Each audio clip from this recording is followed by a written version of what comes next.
Hello students, good evening. एक बार पुनः हाजिर हूँ आपके बीच में मेरे यूट्यूब चैनल आलो क्लासेस के माध्यम से। आज यानी 26 मार्च 2025 को जो एसएसटी का आपका पेपर हुआ है उसके सारे प्रश्नों के हल के साथ। इससे पहले मैंने जो वीडियो डाला था उसमें 22 प्रश्न थे। इसमें इस वीडियो में आपको प्रश्न नंबर 1 से 25 तक सारे प्रश्नों के लिखित में उत्तर और क्लियर एकदम विस्तार से मिलेंगे। सबसे पहले जो जो विद्यार्थी पहली बार इस चैनल पर आ रहे हैं वे सब चैनल को सब्सक्राइब कर लेवे, ताकि भविष्य में भी और 8वीं में 10वीं में आप जब जब जो जो एग्ज़ाम देंगे उसके प्रश्न पत्र और आंसर की आप तक सबसे पहले पहुंचती रहे। वीडियो को लाइक करना और दोस्तों के साथ शेयर करना, और अंत में कमेंट बॉक्स में टिप्पणी अवश्य करना कि आपको कितने नंबर आ रहे हैं।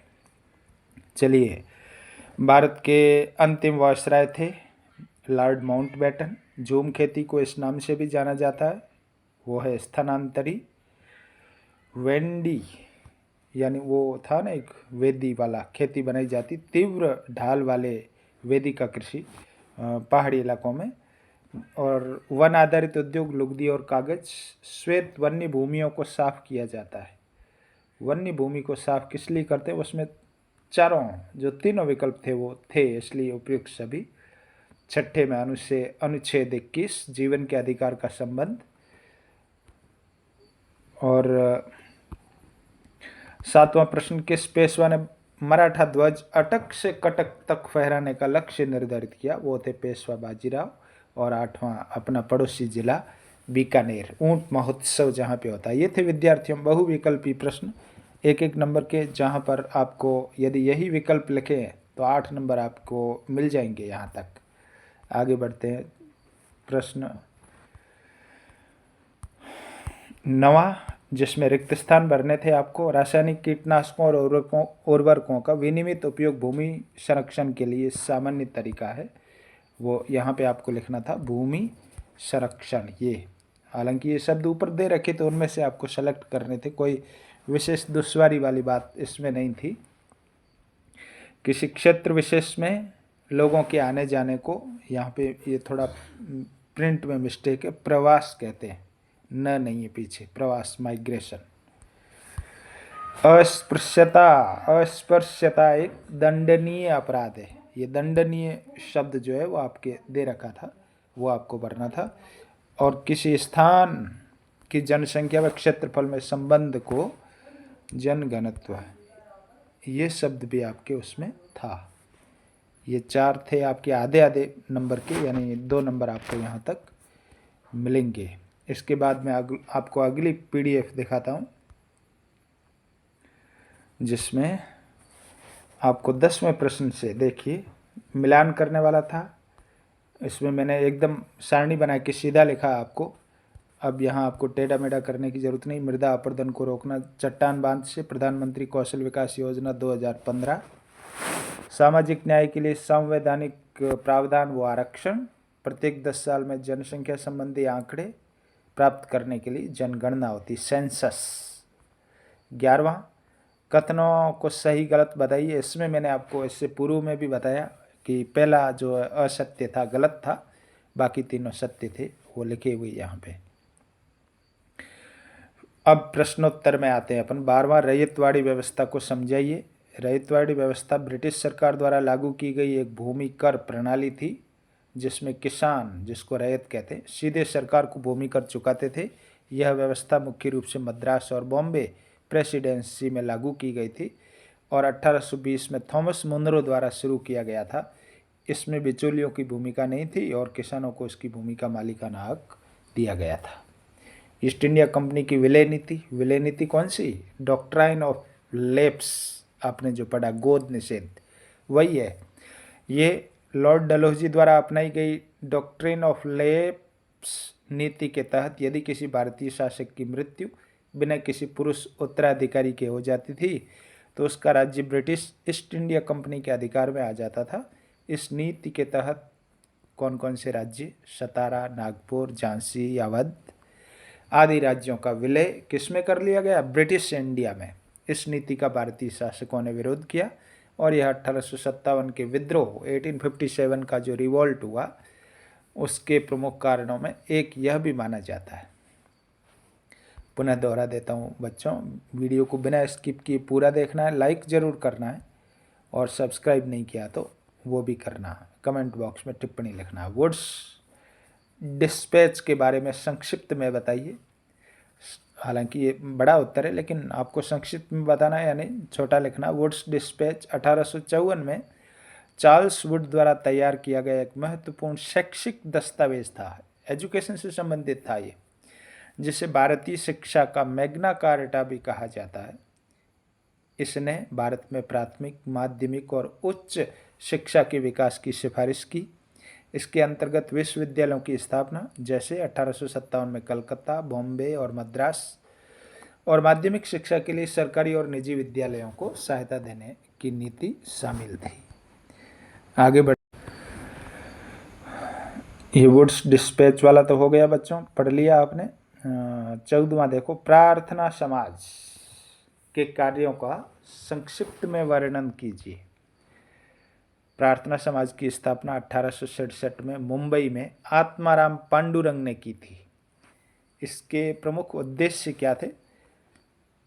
सामाजिक सुधार, यानी समाज में जो जो कुरीतियाँ थी, जो बुराइयाँ थी, उसको दूर करना, उसमें सुधार करना, को बढ़ावा देना, जाति प्रथा को समाप्त करना, विधवा विवाह, यानी जो जो विधवाएं थी वो रीमैरिज कर सकती थी, रीमैरिज करे ऐसा प्रावधान था, को प्रोत्साहित करना और महिला शिक्षा को बढ़ावा देना। इसके अलावा 15वां देखो, भूस्खलन को समझाते हुए इसकी न्यूनीकरण क्रियाविधि को समझाइए। भूस्खलन से आप समझते हैं जमीन का धंसना। भूस्खलन एक प्राकृतिक आपदा है जिसमें मिट्टी, चट्टानें और अन्य भू सामग्री ढलानों से नीचे की ओर खिसक जाती है। कई बार वो दरक जाती है ना, पहाड़ियाँ वगैरह, वो ऐसा होता किस लिए, वो कारण लिखा देखो। यह अत्यधिक वर्षा, भूकंप, वनों की कटाई और मानव जनित गतिविधियों के कारण होती है। अब न्यूनीकरण, यानी इसको रोकने के उपाय क्या थे, उसमें अपन क्या कर सकते हैं। भूस्खलन की न्यूनीकरण की विधियों में देखो, वन रोपण, यानी पेड़ पौधे लगाना ज़्यादातर, ताकि वो मिट्टी को बांध के रखे, ढहने न दे उन पेड़ पौधों की जड़ें। सिंचाई और जल निकासी प्रणाली। ढलान स्थिरीकरण, यानी चट्टान और दीवारों का निर्माण करना, जहाँ से आपको लगे कि यहाँ से चट्टान खिसक सकती है वहाँ मजबूत दीवार बना देना ताकि नुकसान नहीं हो। सतत निगरानी, संवेदनशील क्षेत्रों की निगरानी करके समय पर चेतावनी दी जाती। 16वां, मानव संसाधन क्यों महत्वपूर्ण है। मानव संसाधन यानी मनुष्य खुद भी एक संसाधन है, वो महत्वपूर्ण कैसे। कुछ प्राकृतिक संसाधन होते हैं, कुछ गैर प्राकृतिक होते हैं। मानव संसाधन किसी भी देश की सबसे महत्वपूर्ण पूंजी होती है क्योंकि यह भौतिक संसाधनों का सही उपयोग करता है। भौतिक संसाधन कौन से? इस प्रकृति में आपको जो जो चीज़ें हैं वो सारी चीज़ें काम में लेने लायक मनुष्य बनाता है, इसलिए मानव संसाधन सबसे महत्वपूर्ण और उपयोगी है। अब इसका महत्व देखो। आर्थिक विकास, शिक्षित और कुशल जनसंख्या देश की अर्थव्यवस्था को मजबूत बनाती। सृजनात्मकता और नवाचार, मानव संसाधन, विज्ञान, तकनीक और अन्य क्षेत्रों में नवाचार को बढ़ावा देते हैं। सामाजिक विकास, शिक्षित नागरिक समाज को अधिक संगठित और उन्नत करते हैं। उद्योग और उत्पादन, कुशल श्रमिकों के बिना कोई भी उद्योग या व्यापार सफल नहीं हो सकता। फिर इसलिए मानव संसाधन का विकास किसी भी राष्ट्र के समग्र विकास के लिए आवश्यक है। ये रिपीट हो गया यहाँ पर, लेकिन आपने देख लिया इसको। 18वां, स्वामित्व के आधार पर उद्योगों का वर्गीकरण।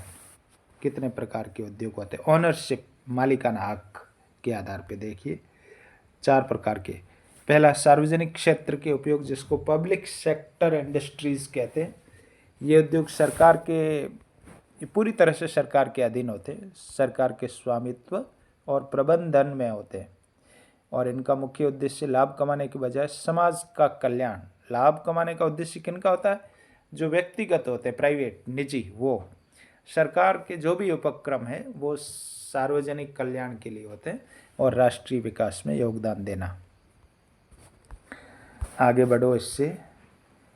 भारत उदाहरण जैसे भारतीय रेलवे, भेल, steel authority of India limited और एनटीपीसी, ये तो थे सार्वजनिक क्षेत्र। दूसरा निजी क्षेत्र के उद्योग, वो आपकी स्क्रीन पे बच्चों पढ़ना कि ये उद्योग व्यक्तिगत व्यक्तियों या निजी कंपनियों के स्वामित्व में होते हैं। मुख्य उद्देश्य अधिक से अधिक लाभ कमाना। उदाहरण टाटा समूह, रिलायंस इंडस्ट्रीज और इंफोसिस, विप्रो। कोई इसमें तीसरा छूट गया बच्चों, वो था संयुक्त क्षेत्र, जॉइंट क्षेत्र जो था, जॉइंट सेक्टर। उसमें कुछ भागीदारी सरकार की होती है और कुछ व्यक्तियों की होती है। पेय फसल जिसको पिया जाता है, बेवरेज क्रॉप्स जिसको कहते हैं, वे फसलें होती है जिनका उपयोग पेय पदार्थ बनाने के रूप में किया जाता है और इनका उत्पादन विशिष्ट जलवायु और मिट्टी की आवश्यकता के अनुसार किया जाता है। प्रमुख पेय फसलों में चाय, कॉफ़ी, कोको आदि शामिल होते हैं। फिर चाय जिसका कैमेलिया सिंसेसिस वैज्ञानिक नाम है, उत्पादन कहाँ कहाँ होता है, भारत, चीन, श्रीलंका। ये यदि आपने नहीं भी लिखा तो कोई बात नहीं, लेकिन इतना लिखना था कि चाय की पत्तियाँ जो है वो काम में ली जाती है और कॉफ़ी जो कॉफ़ी के बीजों से बनती है और ये उष्ण कटिबंधीय और उपोष्ण कटिबंधीय क्षेत्रों में पैदा होती है। फिर देखो स्वतंत्रता का अधिकार और धार्मिक स्वतंत्रता का अधिकार। यहाँ पर दोनों अधिकार, आपके जो फंडामेंटल राइट्स आपने पढ़े हैं 6, उनमें से 2 दे रखे, 2 का वर्णन करना है। यानी स्वतंत्रता के अधिकार के तहत आपको क्या मिला इसके तहत, और धार्मिक स्वतंत्रता में आप क्या क्या कर सकते हैं, कंपेयर करना दोनों का तुलनात्मक अध्ययन। भारत के संविधान में नागरिकों को विभिन्न मौलिक अधिकार प्रदान किए गए जिनमें स्वतंत्रता का अधिकार, राइट टू फ्रीडम जिसे कहते हैं, और धार्मिक स्वतंत्रता का अधिकार, right to freedom of religion जिसे कहते हैं, और दोनों इम्पोर्टेंट है। अब स्वतंत्रता के अधिकार को थोड़ा और विस्तार से पढ़ना आपको। अनुच्छेद 19 से 22 तक है। यह नागरिकों को स्वतंत्र रूप से जीवन यापन करने और अपनी इच्छाओं के अनुसार कार्य करने की आज़ादी देता है। इसके अंतर्गत कौन कौन सी स्वतंत्रताएं, यानी आप कौन कौन से काम कर सकते हैं, जैसे बोलने की स्वतंत्रता है, आप कहीं भी जाकर अपना धंधा कर सकते हैं, कहीं भी ज़मीन खरीद सकते हैं, ऐसी स्वतंत्रताएं, इकट्ठे हो सकते हैं, सभा कर सकते हैं, विचार अभिव्यक्त कर सकते हैं आदि। धार्मिक स्वतंत्रता में क्या है, यह अधिकार नागरिकों को किसी भी धर्म को मानने, उसका पालन करने और प्रचार करने की स्वतंत्रता देता है। इसके अंतर्गत क्या क्या चीज़ें हैं, जैसे हम किसी भी धर्म को अपना सकते हैं, उसका पालन कर सकते हैं, उसके अनुसार पूजा पाठ कर सकते हैं आदि चीज़ें आपको लिखनी थी। भारतीय धर्मनिरपेक्षता, धर्मनिरपेक्षता से तात्पर्य होता है राज्य का धर्म से अलग रहना, धार्मिक मामलों से अलग रहना। अन्य लोकतांत्रिक देशों से कैसे अलग है, देखो सकारात्मक हस्तक्षेप, ये आपकी स्क्रीन पे है, इसको पढ़ना आप अच्छी तरह से। और इसके बाद ये समान दूरी व पूर्ण अलगाव न नहीं है, समान दूरी न पूर्ण। भारत में राज्य सभी धर्मों को समान अवसर देता है और धार्मिक मामलों में निष्पक्ष रहता है, जबकि पश्चिमी देशों में चर्च और सरकार पूरी तरह अलग होते हैं। फिर तीसरा बिंदु आपकी स्क्रीन पे, आप लोग इसको भी पढ़ना।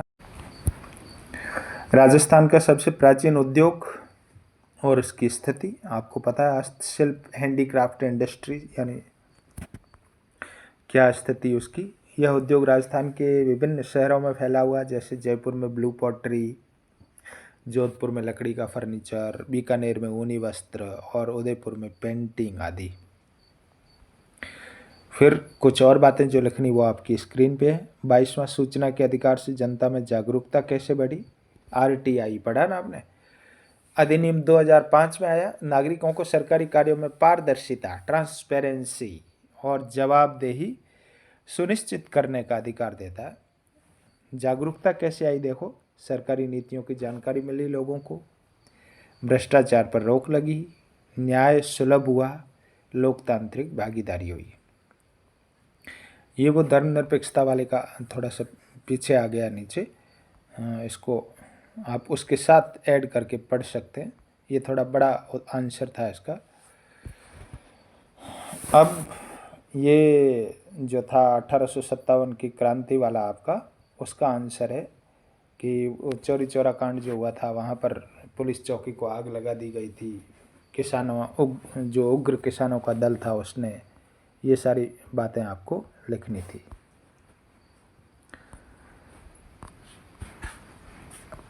अब सरकार की नीतियों की समीक्षा, जनता की आवाज़ उठाना, लोकतांत्रिक संतुलन, ये विस्तार से जो जो आपको चीज़ें करनी थी, यानी निबंधात्मक जो प्रश्न थे वो उनके आंसर थे आपकी स्क्रीन पे। आप वीडियो को पॉज करके आसानी से देख पाएंगे। अब ग्राम पंचायत की आय के मुख्य स्रोत, उसमें गृह कर, व्यापार कर, जल कर, वाहन कर और शुल्क और जुर्माना जो जो लगता है, और राज्य सरकार से भी वो चीज़ें प्राप्त ग्रांट प्राप्त होता है वो। और राजस्थान की स्थापत्य कला का जो आपको प्रश्न पूछा गया था वो आपकी स्क्रीन पे है। ये था विद्यार्थियों संपूर्ण हल। आज जो पेपर हुआ आपका सामाजिक का 26 मार्च 2025 को, वो मैंने लिखित में सारी चीज़ें लिखकर स्पष्ट आपको बताइए। आप लोग इससे मिलान कर लेना और पता लगाना आपको कितने मार्क्स आ रहे हैं, और अगली परीक्षा की तैयारी में लग जाना। आपके पास गणित का जो पेपर होने वाला वो भी मैं डालूँगा कल। वीडियो कैसा लगा कमेंट बॉक्स में टिप्पणी ज़रूर करना, और कितने मार्क्स आ रहे हैं ये भी बताना। और चैनल को सब्सक्राइब नहीं किया तो जाते जाते प्लीज़ कर देना। धन्यवाद।